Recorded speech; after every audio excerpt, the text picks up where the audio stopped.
You're watching Escape Adulthood Live, your number one source for long-lasting, fast acting. Did you say a bad word? Maybe. We'll bleep that out.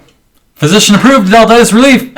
On this week's show, we're talking about your epitaph, decorating Easter eggs, and questioning the Easter Bunny's motives. She said it right. Epitaph.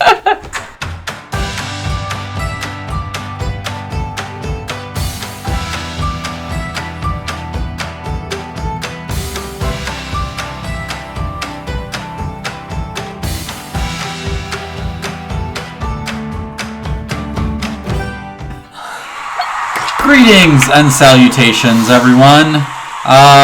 This episode of Escape Adulthood Live is brought to you by people like John Ward, Diet Gastel, and Carol Magi. Their membership in the Wonder Whimsy Society supports us in this work to fight adultitis. Thank you, guys. And yes. I can't talk tonight. Yes. If you'd like to annihilate the adultitis in your life, learn more about the Wonder Whimsy Society, or just be among the first to know about our newest offerings, become an insider at escapeadulthood.com/subscribe. Happy Wednesday, everybody. Yes. You were speaking all day. A lot. Yes. All day. He was at a speaking engagement. What a long-term client. Yes. 10, 12 years. It's one of my favorite ones. Last night I moderated a panel on life balance with 3 other people, and that's always cool. And then today it's a Future Leaders Institute is what it is for engineers.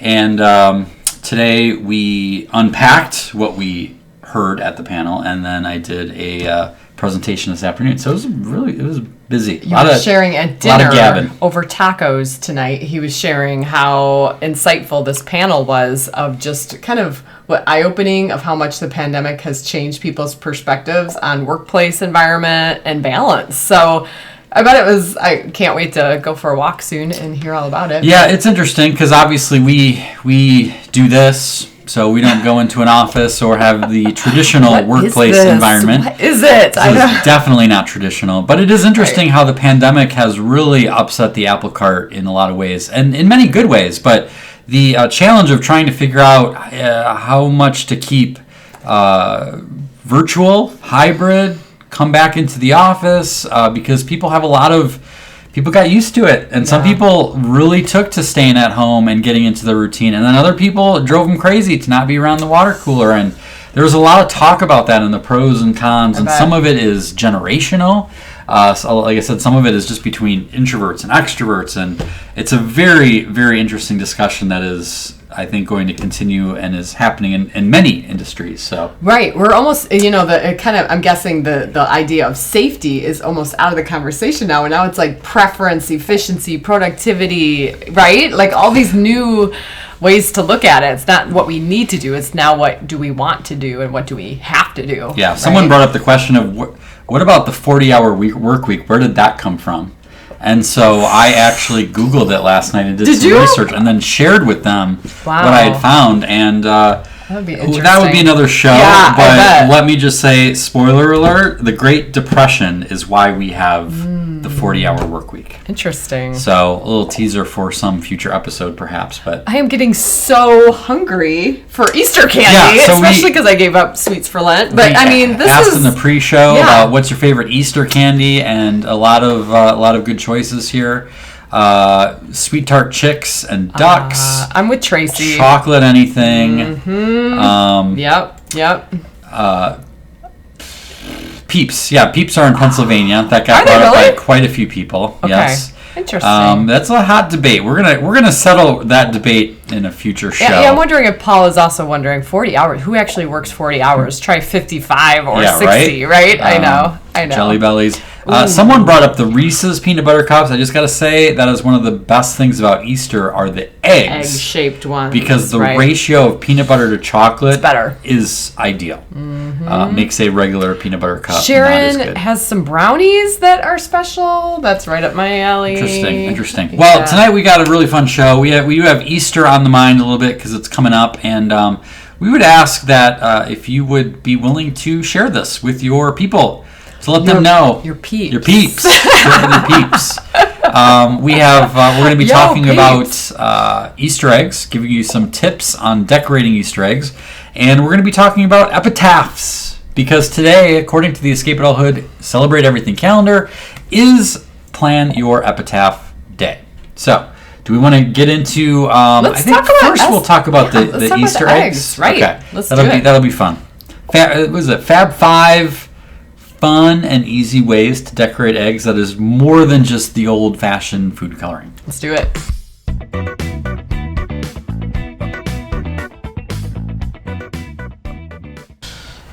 Okay, so we have 5 fun and easy ways to decorate Easter eggs. This one is very simple. It's candy coated, and the idea is just to get just regular eggs, hard boil them, and use frosting, which you can get store-bought frosting, or corn syrup, and use that as glue to, fasten M&Ms or Sweet Tarts or how easy is dots that? Or whatever to your eggs. Little mini M&Ms. Little mini M&Ms would work good. So real simple, and that's what I was going for here is just like simple Simon, right? Okay. I love it. Yeah. Here's another one: thumbprint eggs. Aww. Just make, get a little dye, a little paint. Looks like a Let's Draw episode. It does. It reminds me. Does anyone here remember Ed Emberley drawings? This is my special place in my heart for Ed Emberley books. It's one of the ways I learned how to draw. I was following along with his little things, and that reminds me of this. These they're basically little doodles, but it's like how to draw all sorts of stuff. So if you're looking for ideas, you could probably get Emberley books, and then you could add. Library, I think he had a whole book on the thumbprint. I think he did little too. Doodles and drawings. So there's another fun idea. Nice. Then this is slightly more advanced, but is fun. And it is actually pretty easy. It's speckling the eggs. Now, what you want to do is, get your eggs dyed up in your normal way, and then go get your dad's an old toothbrush, and just get some all the kids. acrylic paint. And you might want to water it down a little bit. Just jam that toothbrush in there, and then flick it. Oh, flick it. You do a lot of that in your paintings. I do a lot of that. Sometimes I throw it. Sometimes I flick it. I have a pretty old toothbrush that. I should have for April Fool's Day. I should have replaced it with your toothbrush in the jar. But. Actually at night, I wonder if I'd even notice. That would be really bad. It'd be pretty funny. So speckled eggs. That's a way to go. Very, very cool. Then, who loves popping bubble wrap?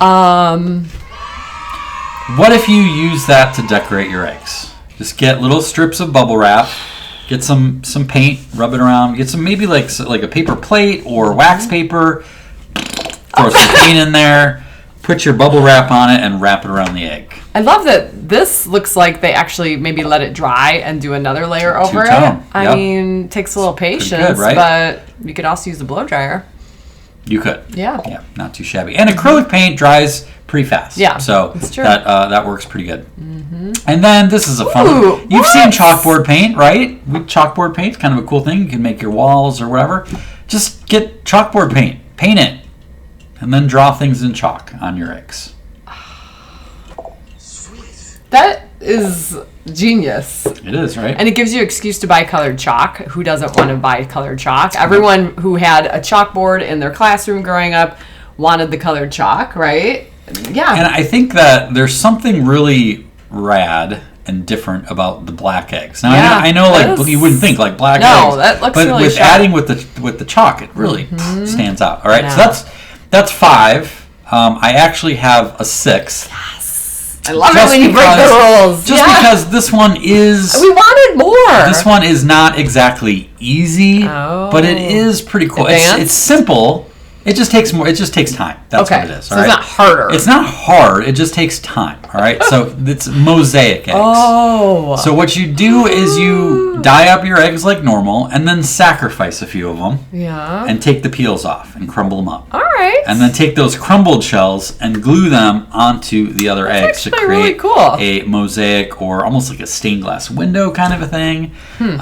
So I thought these were some good ones. This one I like because at a certain point, you're like, I kind of want to eat one of these eggs, and this like gives you permission. A little snack.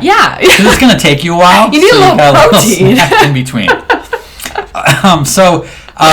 That's 6. We over delivered tonight. Yeah, but there is a link in the show notes to. There's 14 total ideas for decorating your eggs. These were among the simplest. I want to hear in the comments, and maybe I missed it because we were chatting, but if one of these stands out to you that you're going to try, I know Kara said she's getting ideas for painting her kindness rocks as well here. There you go. That's kind of interesting to apply it in a different way. But if you're going to try one of these in the next week, let us know, and I'd love to see pictures. Too. Yeah, send pictures of Adultitis Fighters. And now, a word from our sponsors. Okay, well, it's coming. The Escape Adulthood Summit is coming to Park City, Utah, just outside Salt Lake City. First time outside of Wisconsin. Super excited. And, the thing about this is you just can't do this kind of a thing in a Zoom meeting. I know. We are still doing virtual events, you guys. And, there's a lot of, Zoom fatigue out there. I mean, obviously that's what we're fighting when we show up to do a virtual event, to try to bring an extra dose of levity. But this is one of those things that you can just surpass all of it and bring your team to the event and have a unique experience together for at least over 2 or 3 years this has not happened, right? Yeah, I mean, I think that was something that drove itself home. I mean, we were looking forward to last year's summit because of having been off, but there was just something magical about being in a physical space with real people, and there was kind of the joke that went on for all of us that it was like people that had only met each other through the Escape Adulthood League or through the Wonder and Whimsy Society, and they were like, it was like my imaginary friends are real because we could see each other, we could hug and all that, and on top of that, the whole we're going to be in one of the most beautiful places in the country with the ranches and the hills and the mountains and the drive from Salt Lake City to Park City is amazing, and I love a good Zoom background. You see people with the beach behind them. Right. But it's not the same. Rolling the windows down not the same. in the fresh air, right? There is a restorative power to nature and people. And so if you are just kind of down in the dumps, or you're just tired, you're zoomed out, you might want to join us for the Escape Adulthood Summit. It's going to be a couple days of shenanigans. We're going to go deep on some topics. So it is fun and games, but we get serious. We talk about a circus. No, we get serious about life balance, like we were talking at the beginning of the show of how do we navigate this new normal in our work lives and our home lives and the way school is and all that stuff. And so we're really going to be diving deep into that this year. And it just, there's nothing beats it, being in person and hanging out. So Martha said it, not to mention the horses. Oh, yeah, yes. The horses that's all we're going to have that's all you have access to say, right? Yeah. Animals, humans, nature. It's a trifecta. There's going to be amazing food. Can't wait. And we have a special guest. Yes, we do. That we finally got finalized. And we'll be sharing that in a little bit as well. But we always have a little bit of tricks up our sleeve. So check it out at escapeadulthoodsummit.com. The dates are August 1st and 2nd. Get your golden ticket now. Life moves pretty fast. You don't stop and look around once in a while, you could miss it. When I walk a cemetery, I look for the stories in the gravestones. Sometimes the markers are very large and ornate, and other times quite small and humble, and I wonder how accurate they are in reflecting the greatness of the lives they represent. Sometimes there are Bible verses or a few descriptors like devoted husband, father, and friend. Sometimes there are mentions of military service, and I imagine the horrors witnessed and the heroics performed. Sometimes the date span is too short, a sad memorial to the life of a baby taken from our world too soon. But something about gravestones like this one are extra poignant. Till death do us part. This is a promise Lois and Albert made to one another a long time ago on their wedding day. Albert's story is finished, in this world at least. Something about the dates being carved in stone make it so real and permanent. But Lois, her life feels like it's on pause. A cliffhanger. Like someone with a chisel is waiting in the wings and at the ready to stamp that second date under her name, completing the story of this gravestone. 15 years passed since Albert's death and me taking this photograph. I don't know either of them, but I can't help but wonder what's Lois up to now? Is she happy? Still grieving? Maybe both. Does she live alone or with family or perhaps in a nursing home? Has she made the most of this time she's been given before reuniting with the love of her life? I wonder what it would be like if, once we reached a certain age, acquiring our gravestones was mandatory, with the birth date stamped in granite, like when we get our driver's license or before we can vote. It's easy to pretend that death is something that happens to other people, or at the very least, people much older than us. But just the idea of having a physical block of stone with our name and birth date on it, with the second date still unknown, would that change anything about how we live our lives today? Maybe not. But maybe it would be easier to put things in an eternal perspective and cast aside the trivial worries and concerns that we have. Maybe it would be easier to remember that buying that shiny new thing isn't going to make us all that happier in the long run. Maybe it would be more obvious to us that most of the things that clutter our to-do lists are pretty inconsequential, and that the neglected or damaged parts of our relationships are really where we should be spending our time. Maybe it would be easier to give a little grace to our parents, or spouse, or sibling, overlooking their annoying habits and forgiving the transgressions that grieve us so. Maybe it would crystallize what we're put on this earth to do, rather than pretend we're uncertain simply because we're too afraid to decide or take that first step. Maybe knowing that the final date could be stamped in at any moment would force us to really slow down, bringing into focus the beauty and blessings that too often fly by unnoticed in our hurried existence. For a whole host of reasons, it's probably impractical to make people acquire their gravestones early, but you have the ability to imagine your own right now. It's hard and cold and extremely heavy. Your name is chiseled on the top in big capital letters. Below that, you can run your fingers across the 4 numbers that indicate the year you were born, feeling the sharp edges and deep indents in the stone where it is carved. But to the right of that date is nothing but smooth, polished granite. For now. You're in the midst of life's great cliffhanger. What will you do next? I realize I wore the perfect shirt for today because it has my date on it. Oh, right here. You were established when Ben and Jerry's was established.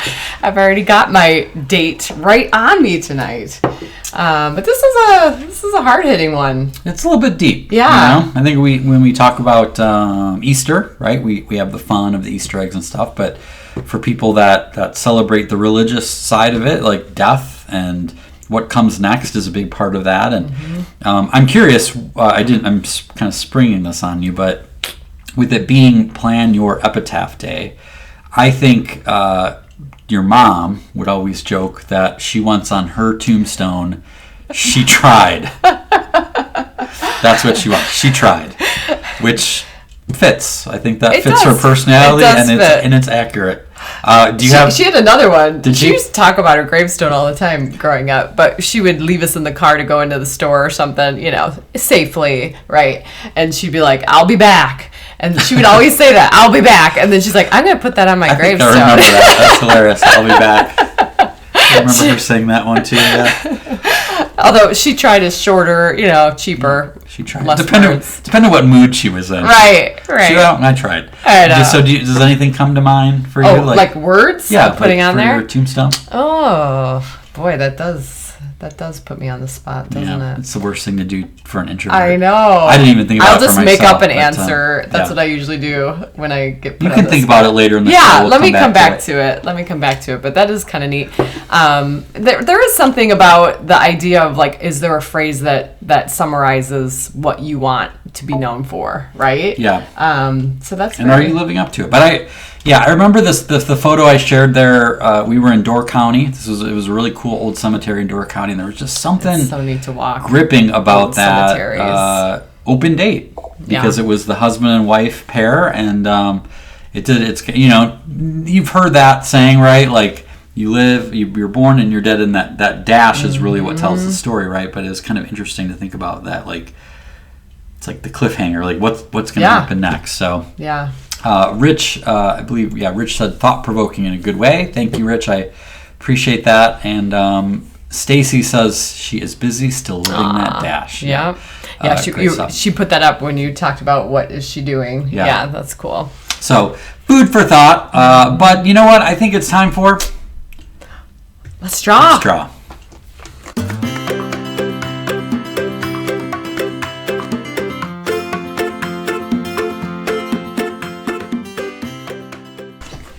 All right, friends, grab yourself something to write with, something to write on. It's time to draw. Could be crayons, colored pencils, chalk. Yeah. Just a ballpoint pen in the back of an envelope. Maybe you have a chalk egg ready. Yeah, you just whipped one up. There you go. All right, so we're going to start... get that off my... we're going to start with in the middle of the page... why is my... I was laughing at Martha's comment. But my name would have to read Periwinkle on her gravestone. Uh-oh. Technology. The other day, we have this... maybe just unplug it. Plug it back in. Who knows what's going to happen? Oh, there we go. The other day... Or we have this thing when technology's junking up, because we have like a smart TV and all this. So there's plenty of opportunity for technology not to work in the day-to-day. So we sing this little song, Technology, Technology, and Ben was singing that the other day. You gotta restart it? I do. Oh, you know what? It won't even let me power it off. It's like completely...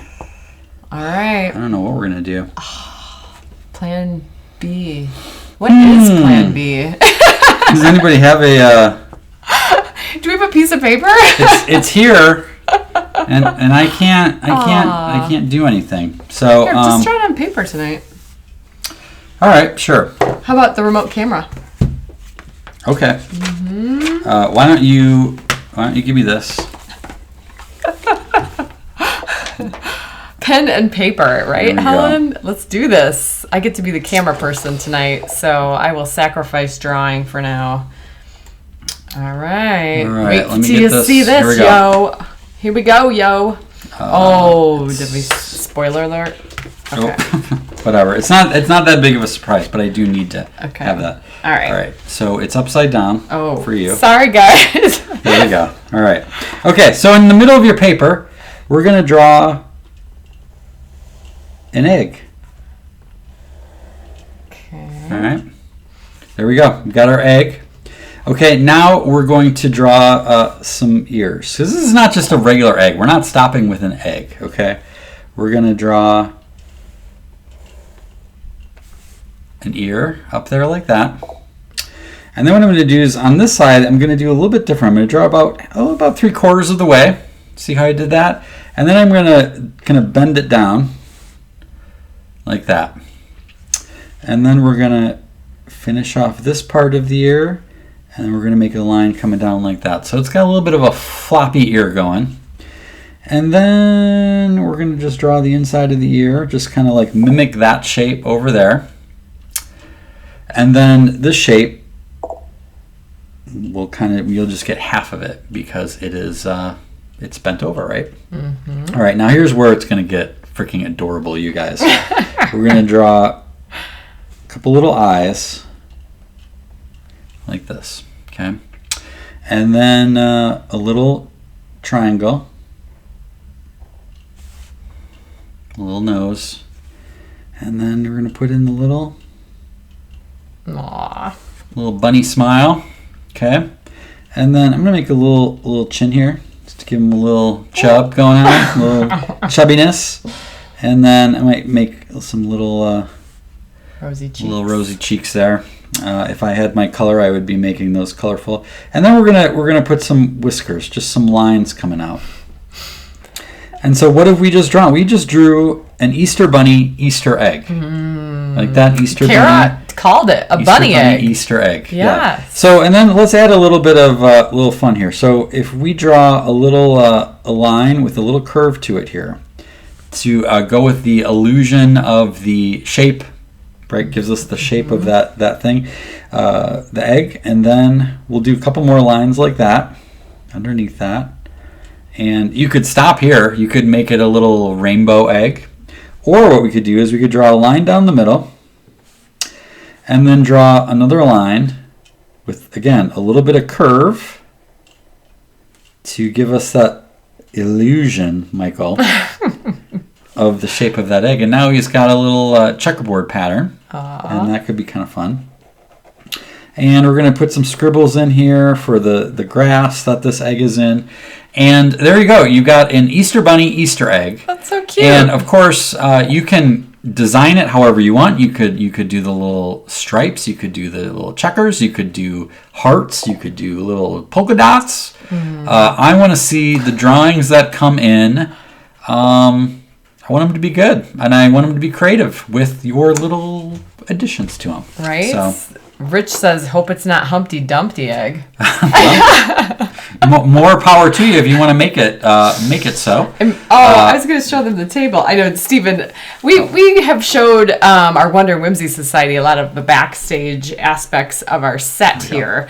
But yes, this is a very entertaining table filled with old school Kim and Jason characters, and there's actually a lot of symbolism. Oh, there's Bobby Juby. Maybe one day diehards might know he'll Bobby come Juby to life in a new way. But this is kind of neat. There's Stinky, Dougie. And if you're like, what are you talking about? Yeah, Jason used to make a comic strip called Kim and Jason based off of us when we were kids. And it ran for 7 years, every day, including colored weekend strips. So if you're an insider, you know this already because we include one in every edition of The Insider at the bottom. But yeah, it's kind of fun to share that. Yeah, absolutely.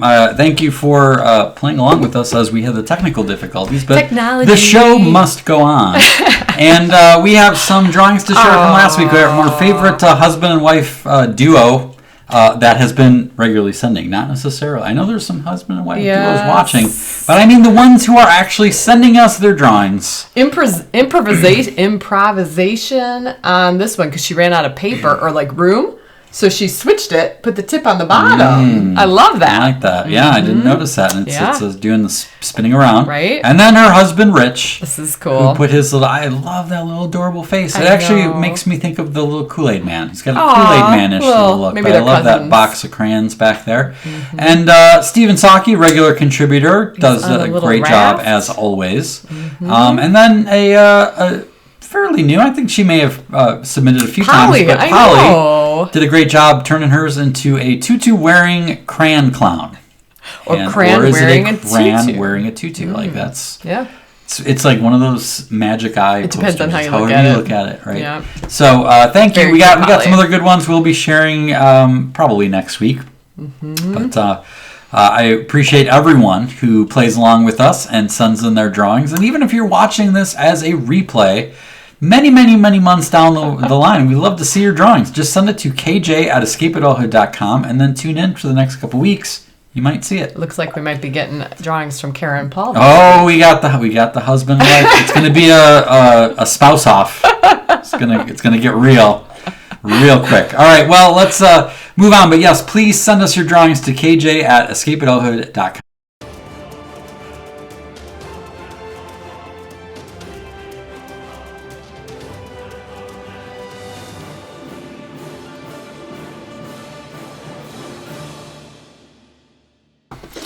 All right, well, it's a meme. Today we Easter egg hunt. What is it about Easter egg hunts where it gets out the inner barbarian? I know. The kids insane. Filled like 75 eggs today because we're going to be having a big hunt in the backyard next weekend. It's going to be fun. It's amazing. No holds barred. It's just like... It's crazy. It's Fight Club. For kids. I saw a thing the other day that said... Tell the kids. It was a picture of all these kids running and screaming with baskets, and it said, "Tell the kids you hid the eggs. Don't actually hide any eggs." Oh, that's kind of awesome. Actually, awesome.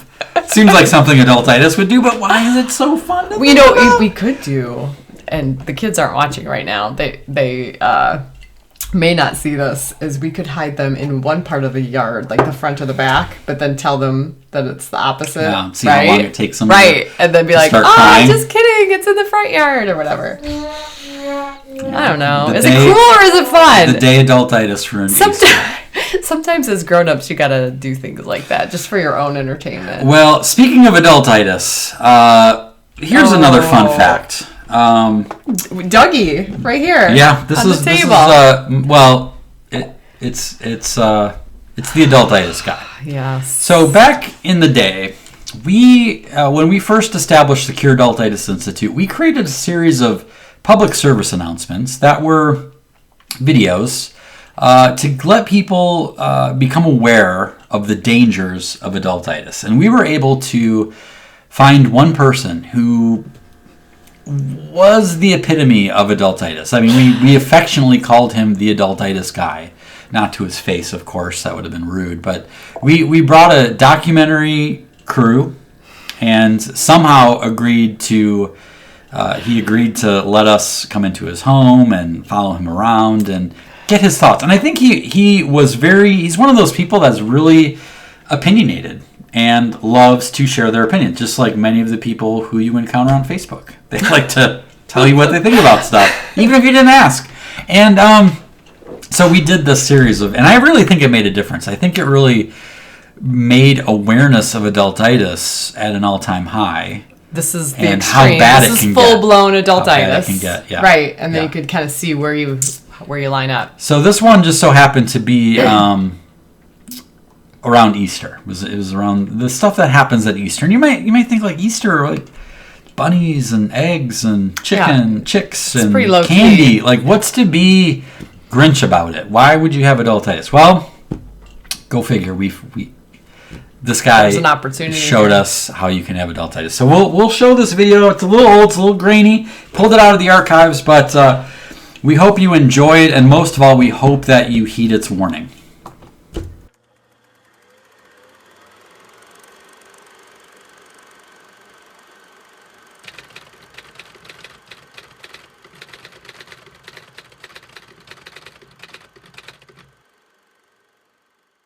Yes, Easter is fastly approaching, and I am participating in one of the crafts that I thoroughly enjoy of the season.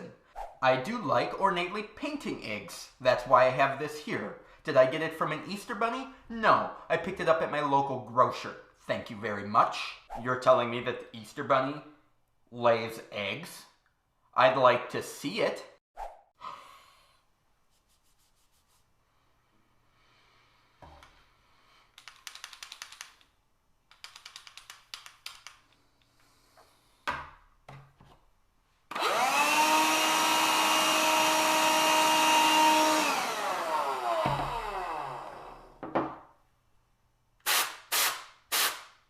Rabbits can't lay eggs.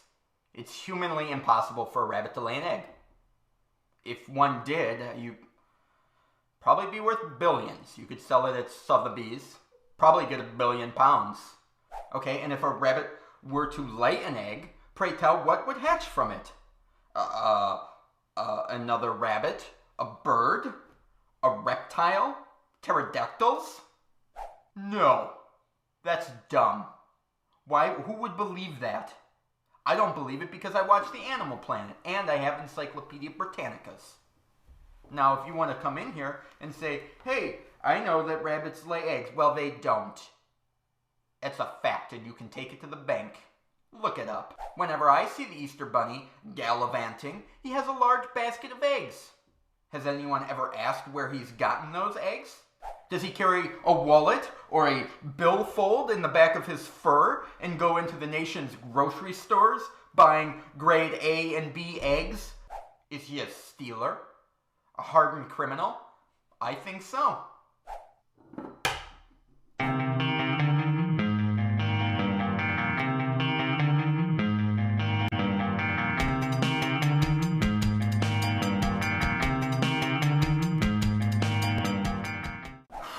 Should not have thrown away the other 11 eggs. Paid for by the Cure Adultitis Institute. Is he a hardened criminal? I mean, think so. He questioned the Easter Bunny's motives. I mean, to be fair, I haven't seen him with a billfold. That's a good point. At what age were you that you started asking questions about the connection between the bunnies and the eggs? I mean, it is a confusing this connection. many days old when I questioned that. So, we hope you enjoyed it. It is a little lighthearted, but it is also very tragic that is what people can turn into. Very much. So, yeah, take it to the bank. That there were. It's a sad state of affairs of when you go so far. That's why we are heartily encouraging you to continue to watch the show and be involved in this community if you don't want to end up like that guy. Can I just say, Jason, pre-pandemic used to do the adultitis intake with groups who he would speak with every once in a while. Mm-hmm. And there was a scoring aspect. It's kind of like a Cosmo quiz, where you have the numbers and the scoring.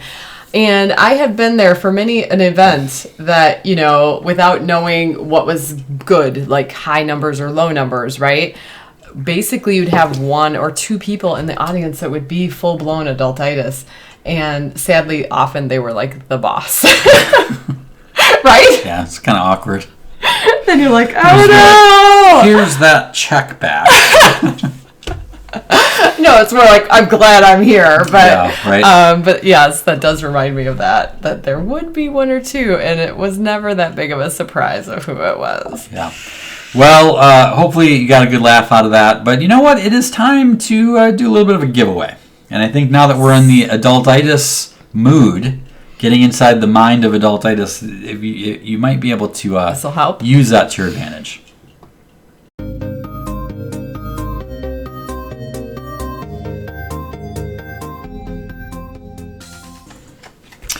All right, well, I love the conversation going on here about the Easter Bunny. EB is just a distributor, Mary. Yeah. EB. EB is just a distributor. Maybe the bunny has a chicken friend who provides for him. Helen says, one of my kids was furious. The Easter Bunny hid the eggs he had colored. It's like, it's not your property. Come on. Bring your own eggs. Good stuff. Why So you thank you for mine? that. But what we're really here to answer is, hypothetically, All right. if adultitis was putting together an Easter basket, what might it put into said basket? Interesting. So enter your thoughts on this one in the chat for a chance to win what, Kim? $10 at the lemonade stand. Whew, $10. Yeah, that will get you pretty far. We're going broke giving these things out, man. Oh, I don't have one nearby, but we're getting ready to send 350 Wonder Hunt decks to a client. 350. So that box is giant. But I am excited that those are getting out in the world, and that would go pretty far to getting you a Wonder Hunt deck if you don't already have one. So and we also sent out the red envelopes. Quarterly mystery mailing to all the Wonder and Whimsy Society members. They're hitting mailboxes as we speak. So that's exciting. We'll probably do some sort of an unboxing in another week or so. That's a good one. Yes. All right. So what do we got here? What would adultitis put in an Easter basket? Let's see about. You know what I thought of right away? This. Dental floss. Dental floss. Mm-hmm. Make sure you floss, right? How about half-eaten carrots? Ooh, that's just mean. Not nice, right? I like that, Sharon. Vitamins. Vitamins. Lynn, X-Lax said. There we go. Broccoli, says Paul. Oh, no. Right? Interesting that he has a giant celery profile picture. A reminder about my car's extended warranty. Oh, and you're like, is this legit? This is fraud. A set of Easter hunt rules. Yeah, in triplicate, right? Fine print. Yes. Yeah. I wonder what those would be. An eraser. Yeah. Cod liver oil. Oh, yeah. Let's see. Good, Steven. Mad Libs. Hey, Mad Libs. Take it Meg is not a fan of Mad Libs. Hildy says a pink eraser. She's upping it. Specific. Yes. How about dental appointment reminder? Oh. do that for all this. I like this. Ellen, a bill for all the eggs. Rich is thinking along your lines. Toothbrushes and floss.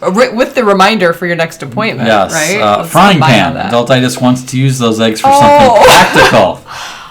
That's very smart. Black licorice. Right? Some people love it. My dad loves it. Stacey's got a full basket. Oh, this is tax timely. forms, preparation H-tube, and liverwurst.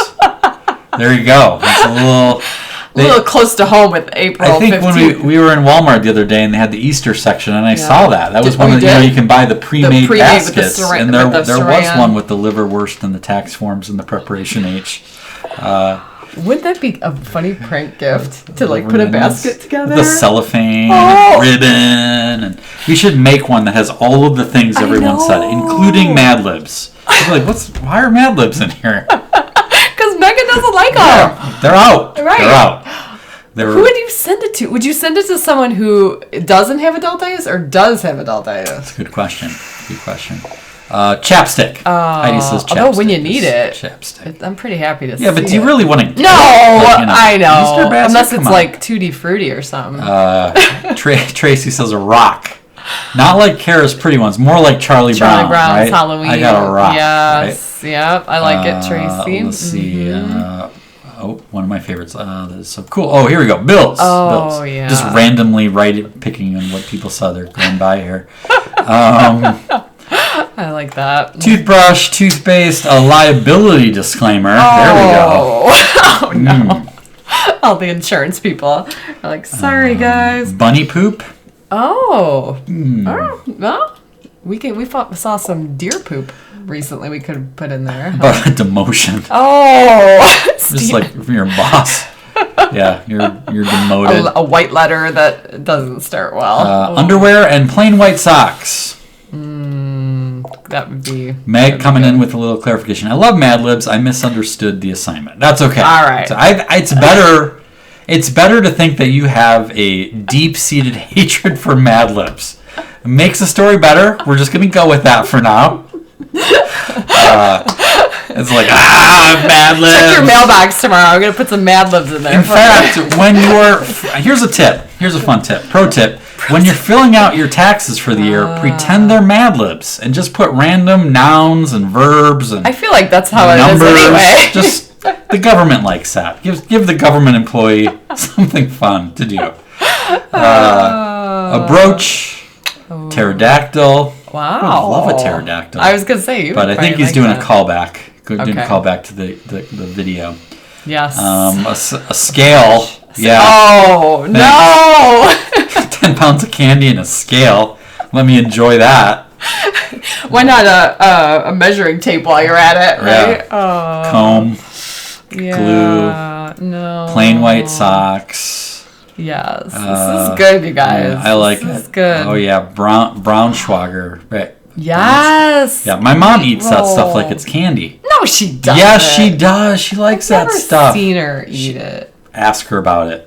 She'll make you think you're an idiot that you don't love it. It's gross. It is. Gross. I just don't like the name. Braunschweiger. Ew. Yeah. She's German. What do you expect? How about Spam? Put a little spam in there. Yeah. You've been served papers. You've been served in the voice of the You've Got Mail.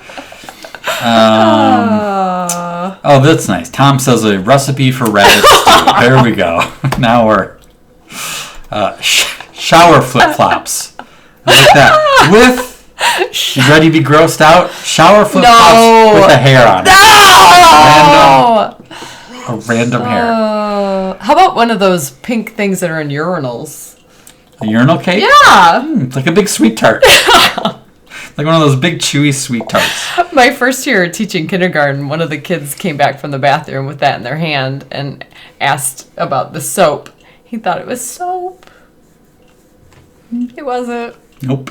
No. It is not soap. Martha getting creative. An 8-track tape of the greatest love songs on the pan. What? Oh.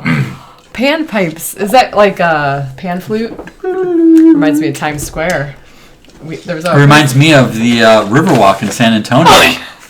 I've been there like 3 times. Every time, I don't know if he's always there. There's always a vendor at these places. And it's like, it's pretty. It's from the 90s on pan flute.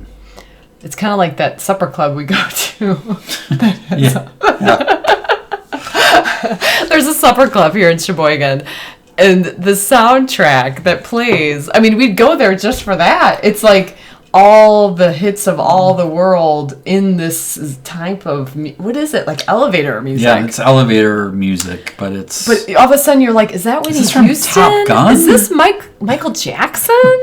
You're like, it's just all, like, we just have fun naming the song, name that tune all night. Yeah. So, it's good stuff. Well, good work, you guys. You can keep them coming in. We will pick a winner at the end of the show. Last week's winner was Leah Rosenberg. Yes, she was. Miss Chicken herself. Yeah, so we always love playing that game. Thank you for playing with us. Now on to this week's prescription. Do something today that will matter 20 years from now.